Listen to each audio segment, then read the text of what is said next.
Hi, this is part one of my assessment, which is candidate introduction.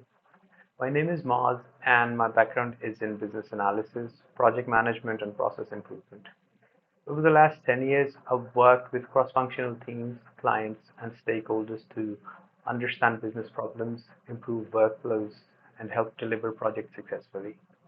More recently, I've been working independently, helping businesses design operating systems, improve processes, document workflows, and implement tools like Notion, ClickUp, HubSpot, and AI in their operations.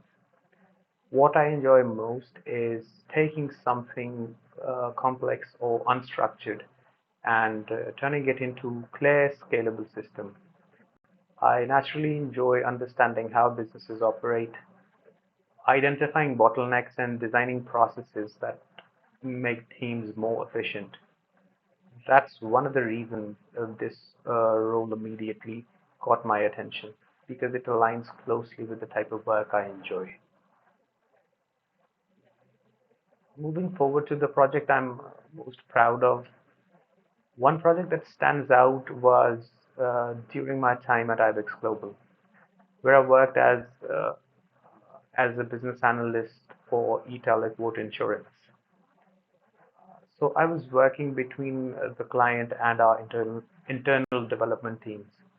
My responsibility was understanding the client's requirements, documenting them, creating functional briefs, and coordinating between 5 to 6 different teams to make sure everyone remained aligned. One of the biggest challenges was communication. As the project evolved, requirements changed, and new issues were discovered, and priorities shifted. My role was to bridge the gap between the client and the development teams, clarify the requirements, resolve misunderstandings, and keep everyone moving towards the same objective. The outcome was a successful delivery of an internal system that supported more than 300 users. The project involved continuous collaboration, testing, feedback, and iterative improvements, and the solution was successfully adopted by the client and continues to be used and enhanced even today. In terms of client or let's say stakeholder experience, I would still say it was the same project or the best example of my stakeholder experience. A large part of my role involved working directly with the client to understand what they were trying to achieve. Often they described business problems rather than technical requirements, so my responsibility was to ask the right questions, understand the underlying need, and translate that into clear requirements, and then communicate those requirements to the development team. I enjoyed that part of the work because it's about listening carefully, creating clarity, and making sure everyone shares the same understanding because uh, everyone shares the same understanding before moving forward. Okay, so next part is compensation. So at the moment, I'm working independently, so I don't have a fixed compensation package. For this opportunity, I'm looking for a package that's aligned with the responsibilities of this role and also the value I can bring. Based on my experience and understanding of the position, I'd be looking in the range of 6 to 800,000 per month, although I'm happy to discuss the overall package. Next up, moving to part two, which is walkthrough of my submission. So I'll briefly go through how I approached the assessment and understanding of the current process and how I documented it and why I made the recommendations that I did. So, process understanding, when I first read the transcript, I wasn't trying to jump straight into documenting the process. My first goal was to understand how the business actually operates. At a high level, this is an end-to-end client delivery process, starting with lead generation and ending with project delivery and billing. The workflow itself is fairly straightforward. What stood out to me wasn't the process itself, but the inconsistency in how different consultants followed it. The primary stakeholders are the client, the managing partner, consultants, project manager, and the accounting team. Each stakeholder is involved at a different stage of the engagement, but I noticed that ownership isn't always clearly defined. For example, resource allocation is usually handled by project manager, but the managing partner may assign work directly for high priority clients. The major dependencies are that each stage relies on the successful completion of the previous one. Project setup depended on a signed agreement. Project execution depended on proper setup and resource allocation. And billing depends on consultants submitting their time entries or time.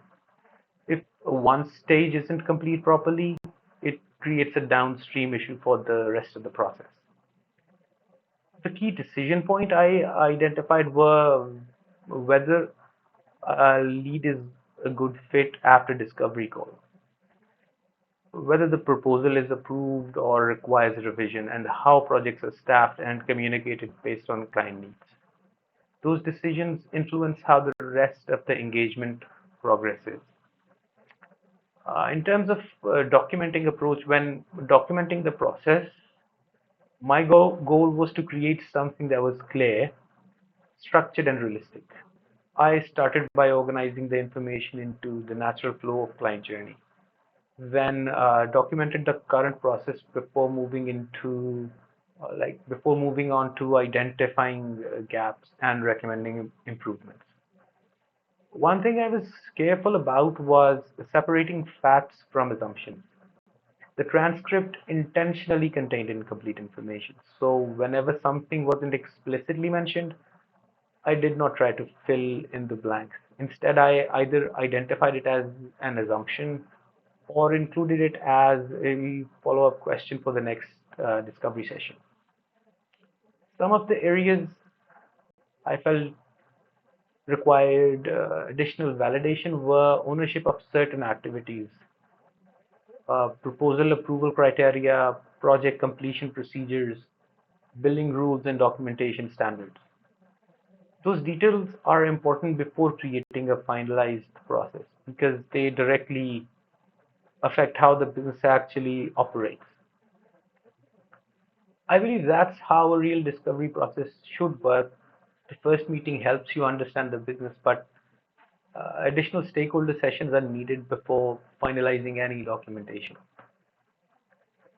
The improvement recommendation, uh, well, when I started looking at improvements, I asked myself one question: what's the root cause behind most of these issues?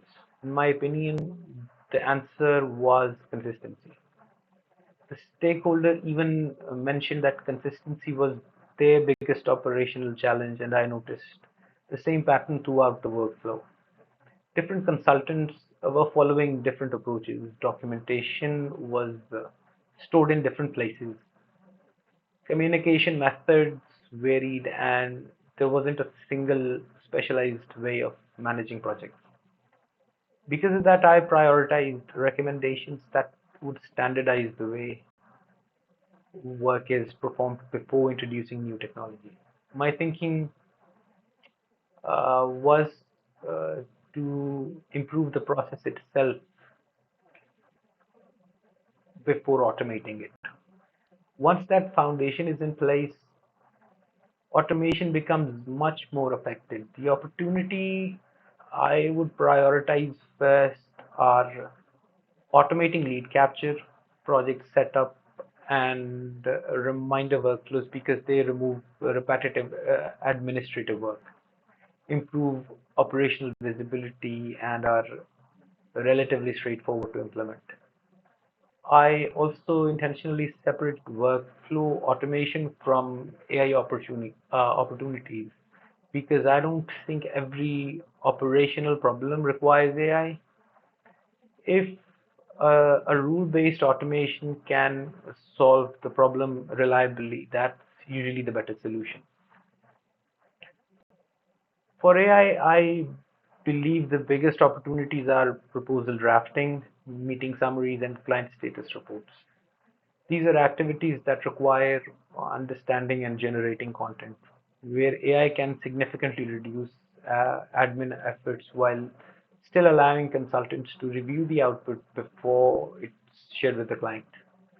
Overall, my approach throughout the assessment was to first understand the business, then document what I knew clearly, and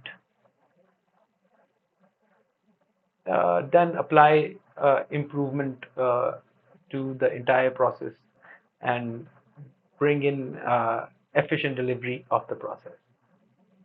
Thank you.